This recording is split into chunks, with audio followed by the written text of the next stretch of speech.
Hello there, and welcome back to the Combat Mission series. I'm your host, PPGChu, and today we're playing Battle for Normandy. And, well, I'll be talking a little bit about my thoughts on kind of what I'd like to see in the future of the series, in lieu of the fact that we discussed last time Battlefront's recently released plans for the long and short term release plans for the series. Yeah. So moving into that, I've disabled the sound here simply because, one of the things being is that the game's option screen is fairly simple. I can't actually change, say, for example, how loud the gunfire and stuff is. I have to do that as a one-pass type of deal. So in lieu of that, I've just kind of disabled the sound. Now, talking about the series in general, I mean, I would say that the Battlefront's combat mission line of games here is honestly the best tactical level war game out of the bunch at the moment for this type of real time 3D type of gameplay there, that is. So, nevertheless, I mean, they have quite an ambitious release plan moving into the future in the sense that there's a lot of stuff present moving forwards. There's a lot of good stuff there in terms of content, but at the same time, I feel as though they might be overextending what they have, and in lieu of that, there's a few things that I'd like to see before kind of doing any more extensions of the series here. And this is more or less just kind of usability things, playability types of things. I'm not necessarily implying that it's not playable at the moment. It's more so that I think there's a few points where if they hit, I would be if they kind of made these improvements, I would be really glad, and I would be really optimistic for the series moving into the future. So talking to that, I mean, one of the things that I see being kind of a major problem is that currently, as it stands, there's four really popular, really modern titles inside the series so far, not including, say, Combat Mission Shock Force. And going from that, moving into the future, what my concern is that if you start kind of putting 6 or 7 games out there with expansions and with engine upgrades and all of these things, just gradually, I mean, they separate a pretty thin player base into a thinner one relative to, I would say, most modern games. So that said and all, I wanted to talk about, say, one thing being kind of what ways they could kind of consolidate and just kind of reconsolidate this type of player base, and going from there, what I'd like to see being some sort of just in general quality of life and playability improvements for the series as well. So for in the meantime, really need to get my forces moving up over here. But talking to that, well, we've already discussed some of their plans in the future. They have more releases, more modules, and one of the new things is content packs in the form of battle packs are being released.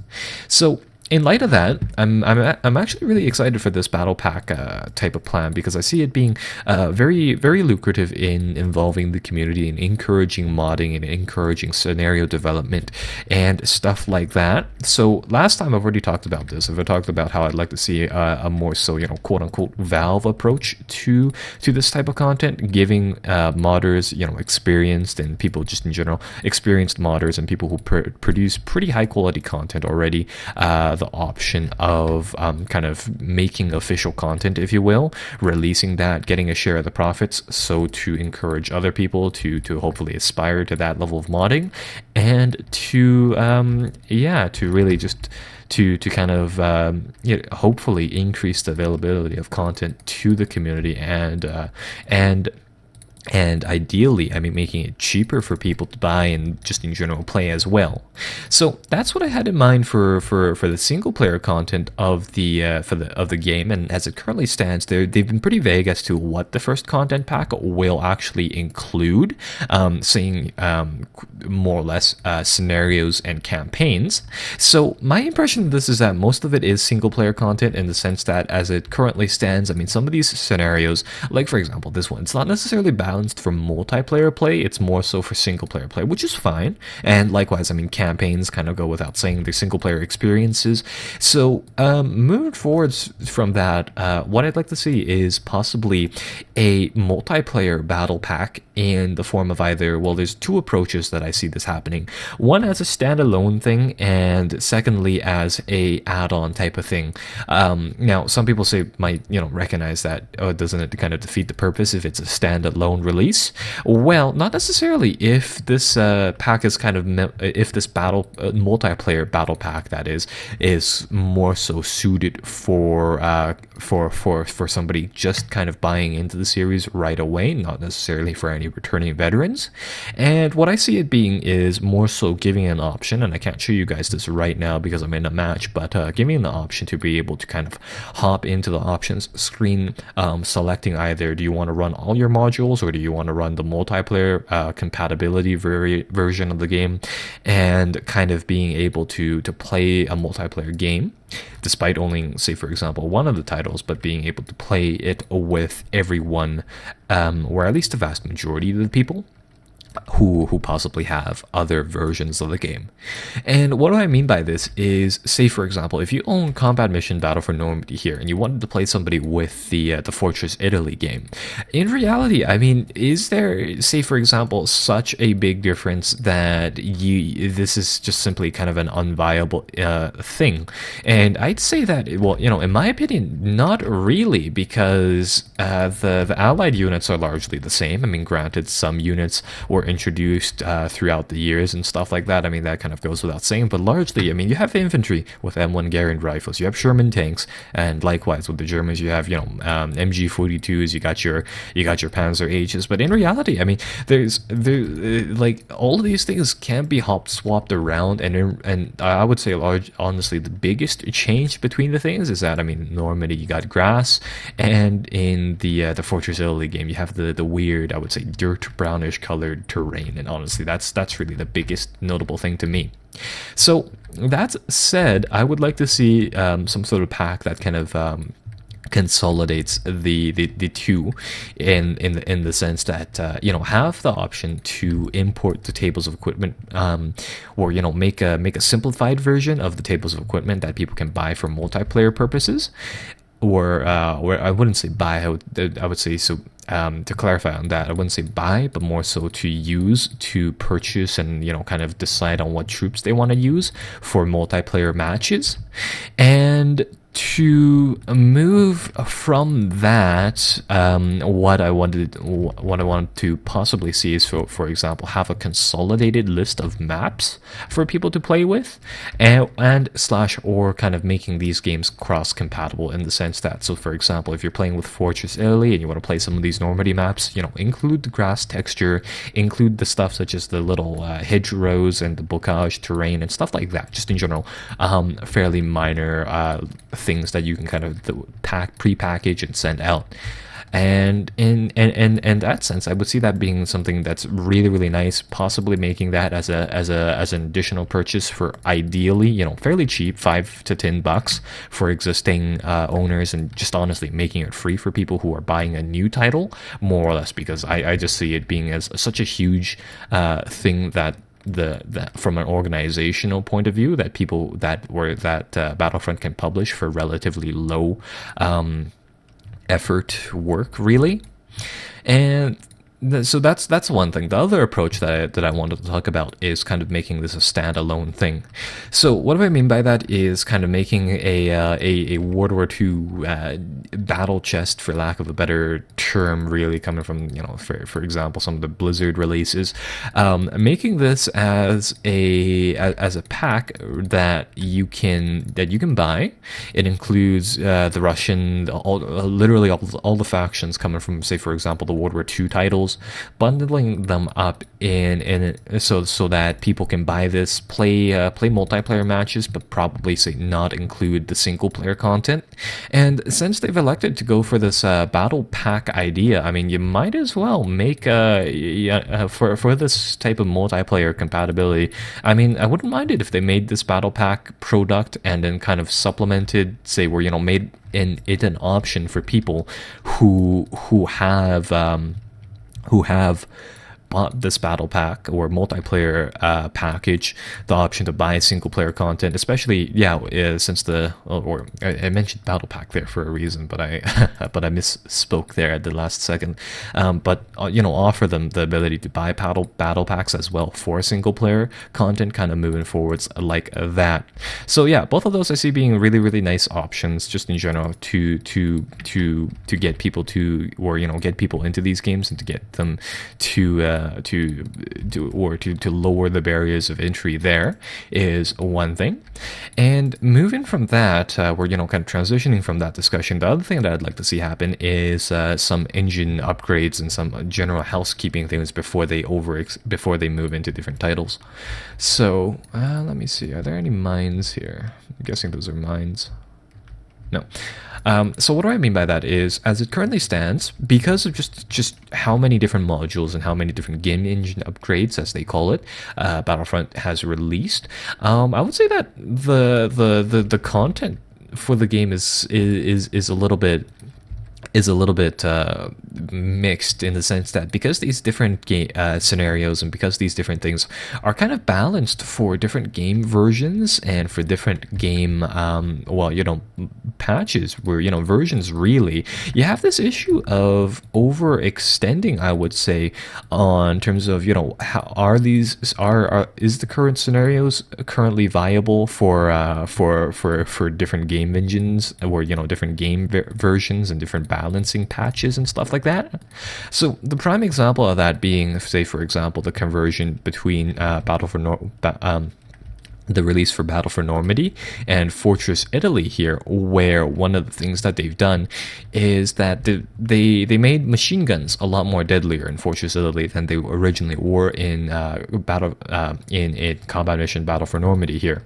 So the bad thing, or the good thing about this, is that they made the game more realistic. They made machine guns have more so of a purpose, and the stuff like that, which is, don't get me wrong, really really good. But at the same time, I don't think this scenario right here was ever updated for that. They didn't, really account for the fact that, hey, machine guns are more deadlier. This is something that is likely huge in balancing certain scenarios where you're assaulting positions and the enemy does indeed have a large quantity of machine guns and stuff like that. So in that sense, the one thing is that I really don't see them being. I really don't think charging for content in that sense. There you go. I knew there were some mines on this map. I really don't see charging on that type of content being viable, because then you're not necessarily paying for what you're getting. Because you already have the content, and that and in that sense, and again, maybe make that a community type of thing, and again, encourage modding, encourage people to update these scenarios, and again, giving some sort of an incentive in the form of being able to, say for example, release or contribute to these battle packs later on as possibly one of the things that they could do. So currently I would say that that kind of updating games is another thing that they should look into. And going into that, one of the things that they could possibly do is, I would say, in the near term, inside these engine upgrades, as they call it, I think a portion of the time should really be dedicated to updating the current scenario pool and stuff like that, especially with the 4.0 release and the such like that. If you're gonna make this a paid type of upgrade for the existing player base, I think it would be fair to have a portion of the scenarios. I'm not saying all of them, because I think that would be a lot of work, but I would say a decent portion of them. Maybe half on the lowest side, rather, possibly a quarter updated for this new engine upgrade at the least. So moving from there, talking about engine upgrades and stuff like that, one of the things that I'd like to see is a upgrade specifically focused on tactical AI and transparency in terms of what are these troops are actually doing. So talking about the easier subject out of the two here, and moving forwards into this discussion, I apologize here if it's kind of a sluggish discussion because there's just kind of so much to cover in terms of engine upgrades, and I think this is one point that they really need to kind of work upon, moving the game into the long term here. So in terms of transparency, one of the things is that there's a few very frustrating moments in the game, in terms of, say, for example, clearing out or inside close quarters combat, and just in general a few moments in the game where you really don't know what your forces are doing. And that said, it's really frustrating because some things, such as, say, for example, one of the things that I've noticed in some games is that your tanks can be just like quite literally right in front of an enemy tank, but yours won't be able to see them, and luckily, or hopefully, ideally, their tank won't be able to see yours. And the thing is that from a game perspective, I mean, this is handled because World War II tanks, they're not exactly great for visibility, but B, the game does model the fact that each and every single one of the tank crewmen inside here do have their own lines of sight. They are examining the map, and they are individually, and I stress this, taking a look at different portions of the map and trying to figure out where are enemy forces and stuff like that. But one of the things that I want to see there is, honestly, make this as explicit for the people who want this to be an explicit option. So in light of that, I mean, one of the ways that the game handles difficulty is that it removes information. It doesn't remove, say, for example, where it doesn't put artificial bonuses. I mean, your infantry aren't going to shoot any worse or any better if you put the game on easy versus hard. What you will do is, so for example, see for the fact that this is infantry, it might not show me, say for example, their level of suppression down here or their weapons, and I would have to figure that out by myself by actually, kind of peering down. It might tell me where they are, but looking at these units, seeing what weapons they have.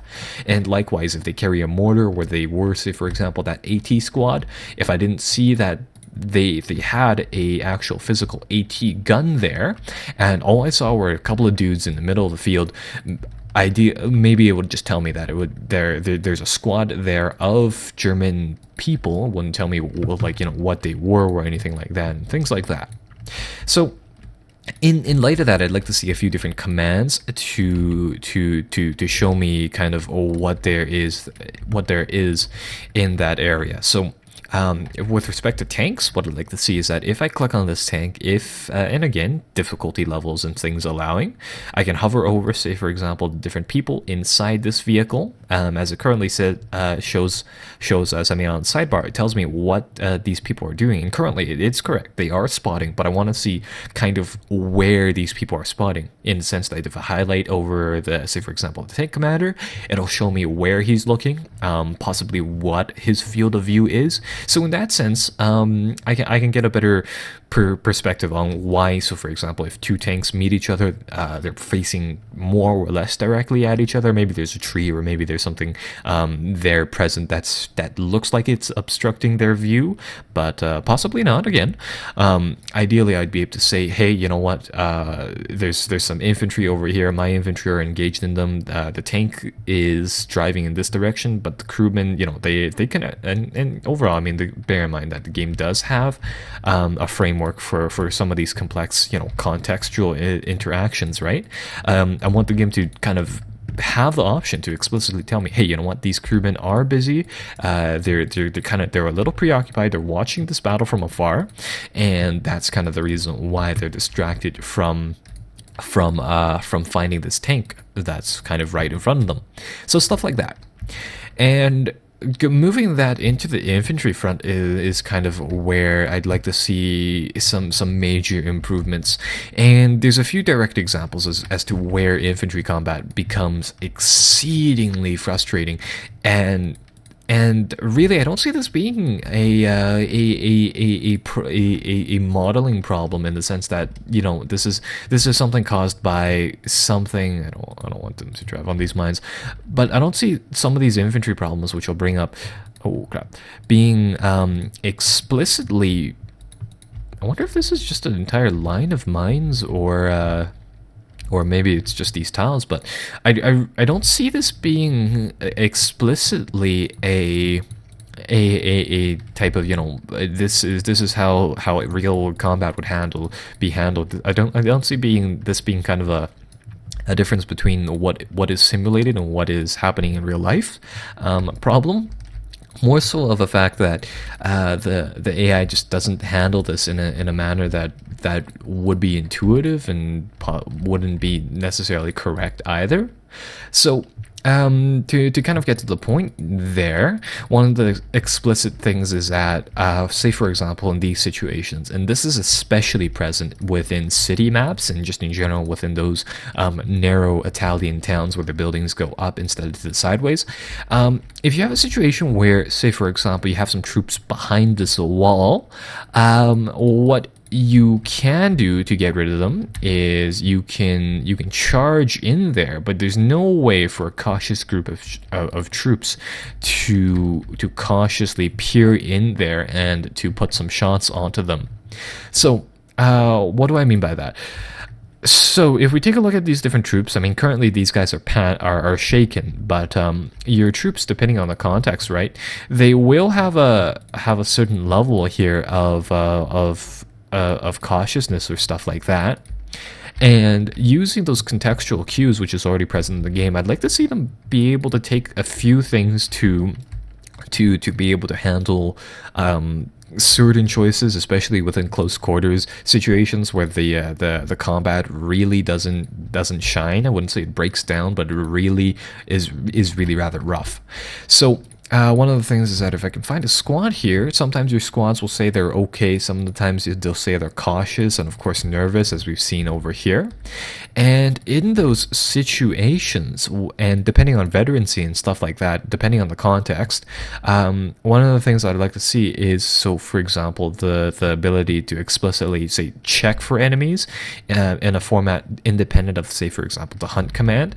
And one of the things I've noticed is that in these situations over here, you'll see that at times I'm able to kind of target over this wall, but at other times I'm not able to target over this wall. And this is a problem because, I mean, again, hypothetically, if this was a very tight urban location, I'm not able to ask, say for example, one of my troops to come up to this wall, lean over, check for fire from this building, and then kind of either kind of sweeping in here using another infantryman, and or doing something like that.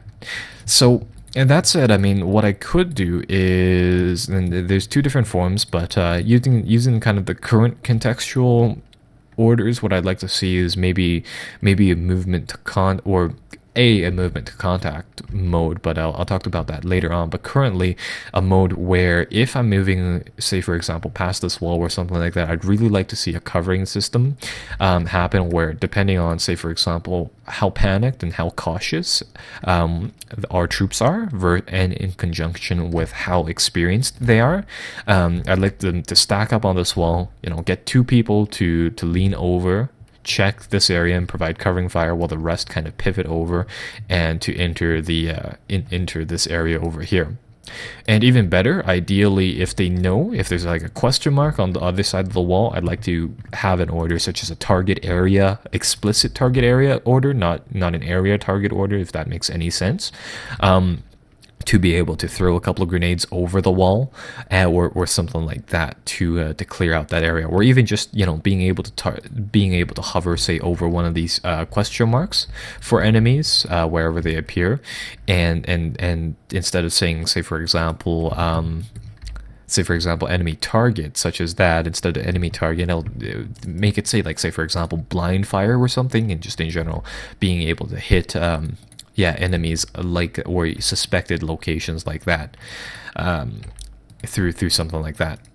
So overall, those are two things that I see being really important additions. And overall, again, just increasing the ability infantry, or just in general increasing the ability for the tactical AI to handle these situations.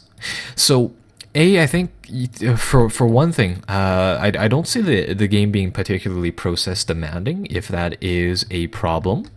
And in light of that, I mean, with the turn-based mode, because I mean, most people, being honest, play on the turn-based mode, you have that additional processing time to handle these areas. And that said, I'd really like to see the game take into consideration. So, say for example, here, if I wanted to move from this area to this area over here, one of the things I'd like to see, for example, is that maybe once I key in these these points on the map here, I'd really like to see that the game try to, well, firstly, shimmy up these troops. Notice that this is a pure movement waypoint, and maybe, you know, explicitly giving me the option to set, say for example, like strictly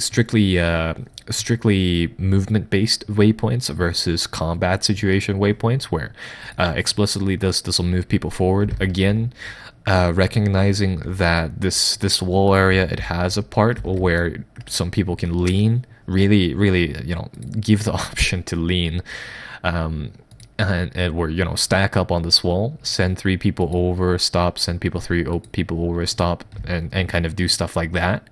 Because as it currently stands, I mean, the assault mode doesn't do that very well, and that is one thing that I would see being a major game-changing type of deal. And kind of going from there, yeah, overall, I mean, I would really like to see that part being an active measure for the game. The other thing is that with these retreats such as this, I mean, I realize that I'm charging in here with green forces and stuff like that, but another thing is that another just in general usability change, speaking again similarly to how these vehicles handle their targets. One of the changes that I like to see with respect to usability in terms of infantry is that infantry will ideally be able to handle retreats in a better format. So what do I mean by that is, for example, in some situations, like, so say I want to dash, and in this map, there's not really a good position to show this, but in some situations, I want people to use the fast command to dash across the street, for example, and to just take the nearby building and to garrison it like that. In those situations, one of the most frustrating things to happen is to see kind of 2 or 3 of your guys get picked off by something, and this is, mind you, a squad of like one of these where it's like a squad of 10 people or so. One of the things is that if I'm sending 10 people over with the explicit order to just kind of run across, take this building, I want them to be able to say, hey, you know what, they have taken a few losses, but at the same time, this building is better cover than retreating into our initial starting points, and I want them to be able to handle that part as well, seeing as how currently it's rather frustrating when they lose 2 people going across. They've entered a safe place, but the TACT AI considers moving back a better movement for whatever reason, instead of just kind of taking cover where they are and giving your opponent more chances to dish out losses in a place that I don't necessarily consider being a rational choice and all that. So yeah, that is one thing I'd like to see being done, and here we'll take a look at whether or not, or how the AI handles this movement across. And continuing from there, seeing as how we're running out of time, yeah, so one thing is that I don't really know where this guy is going, despite ordering him over here. If I do this is kind of way too far. One of the things I'd like to see for micromanagement purposes is probably, say for example, explicit orders as to formations for your troops, and these don't have to be hugely complex formations. They can be as simple as having an attack mode, a travel mode, and a loose mode as well. So yeah, that is that. So, you know, travel mode, nice little columns. Really, what it is here is fine. Where, you know, what it is presently is fine, and kind of an assault mode where people I don't know, perhaps spread out slightly, and move more so in a line formation, and maybe and then maybe a loose mode, in the sense that, so say for example, instead of one of these squads, full squads, taking up 3 tiles, maybe they take up, say for example, there's a bit of spacing between every other tile or something like that. So yeah, overall, that is what I'd like to see moving into the future. I mean, an engine upgrade in terms of the tactical AI, I think, would be huge, but at the same time, it's a lot of work, and we do have to recognize that as well. So yeah, I hope you guys enjoyed this video, and of course, I'd like to hear your thoughts on this as well. I'll see you guys next time, where we fully play one of these scenarios. So bye bye till then.